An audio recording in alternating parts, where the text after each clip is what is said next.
ଦିବ୍ୟ ସମ୍ଭାବନା। ବିବର୍ତ୍ତନର ଏଇ ଲମ୍ବା ରାସ୍ତା ବେଳେବେଳେ ଲାଗେ କଣ୍ଟକିତ, ବନ୍ଧୁର ଓ ଅଗମ୍ୟ। ପ୍ରତିଟି ପାହୁଣ୍ଡ ବୋଧ ହୁଏ ଶକ୍ତିହୀନ। ଅଳିକ ସ୍ୱପ୍ନରେ ବିଭୋର ପ୍ରାଣ ସତେକି କେଉଁ ଏକ ଅଦିନିଆ ଝଡ଼ର ବିରାଟ ଆଁ ଭିତରେ ଲୁପ୍ତପ୍ରାୟ। ହଜାଇଛି ନିଜ ସତ୍ତା ଅସହାୟ ତୁଲ୍ୟ ମହାକାଳର ଭଉଁରୀ ଭିତରେ।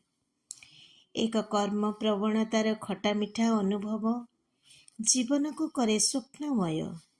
ଏକ କର୍ମ ପ୍ରବଣତାର ଖଟା ମିଠା ଅନୁଭବ ଜୀବନକୁ କରେ ସ୍ୱପ୍ନମୟ। କେତେବେଳେ ଯେ ଯୌବନର ଉଦ୍ଦାମତା ନିଜକୁ ପଥର ତଳେ କବର ଦେଇ ନିଃସ୍ୱତାର ମୂର୍ତ୍ତିଟିଏ ବନାଇ ସାରିଥାଏ, ତାହା ନୀଳ ଶୂନ୍ୟତାରେ ପ୍ରମାଣ ତୁଲ୍ୟ ମାପକାଠି ସଦୃଶ ସ୍ୱତଃ ଲିପିବଦ୍ଧ ହେବାର ପ୍ରତୀୟମାନ ହୁଏ। ଏବେ ଋତୁ ବଦଳିଲା ବେଳକୁ ସମ୍ପର୍କର ଫୁଲ ସବୁ ମଉଳିବାକୁ ବସିଲେଣି। ଏବେ ଋତୁ ବଦଳିବା ବେଳକୁ ସମ୍ପର୍କର ଫୁଲ ସବୁ ମଉଳିବାକୁ ବସିଲେଣି।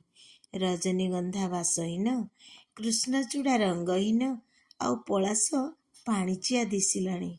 ସ୍ୱପ୍ନ ସବୁ ଝାପ୍ସା ଓ ଅପୂର୍ଣ୍ଣ ମନେ ହେବା ବେଳକୁ ପ୍ରେମ ଏକ ଅର୍ଥହୀନ ଅଭିଧାନ ପରି ନିଜକୁ ପ୍ରମାଣିତ କରିବାକୁ ବସିଲାଣି। ସୂର୍ଯ୍ୟ ମନ୍ଦିରର ଅଧାଗଢ଼ା ପଥର ମୂର୍ତ୍ତି ସଦୃଶ। ନୀତି ମରି ମରି ଜିଉଥିବା ଜୀବନରେ ଆଉ କିବା ଭରସା ଥାଏ? ନୀତି ମରି ମରି ଜିଉଥିବା ଜୀବନରେ ଆଉ କିବା ଭରସା ଥାଏ? ଏକ ନୂଆ ପଲ୍ଲବିତ ଋତୁର, ଏକ ସବୁଜ ବସନ୍ତର, ଅପ୍ରମିତ ଶ୍ରଦ୍ଧା ଆଉ ସମ୍ପ୍ରୀତିର, ରଙ୍ଗୀନ ଆବେଗର, ଢେର ସାରା ସଦିଚ୍ଛା ଓ ଅନୁଭବର ଅମଳିନ ପ୍ରେମର। ଏବେ ସବୁକିଛି ଧୂସର ମଳିନ ଦିଶିବା ବେଳକୁ ଫିକା ଲାଗୁଥିବା ସମ୍ପର୍କ ଉତ୍ସୁକତାର ସହ ଚାହିଁ ରହେ ଆଉ ଏକ ନୂତନ ସମ୍ଭାବନାମୟ ସବୁଜ ସକାଳକୁ। ଫିକା ଲାଗୁଥିବା ସମ୍ପର୍କ ଏବେ ଉତ୍ସୁକତାର ସହ ଚାହିଁ ରହେ ଆଉ ଏକ ନୂତନ ସମ୍ଭାବନାମୟ ସବୁଜ ସକାଳକୁ।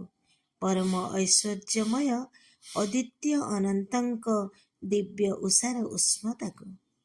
ପରମ ଐଶ୍ୱର୍ଯ୍ୟମୟ ଅଦ୍ୱିତୀୟ ଅନନ୍ତଙ୍କ ଦିବ୍ୟ ଉଷାର ଉଷ୍ମତାକୁ।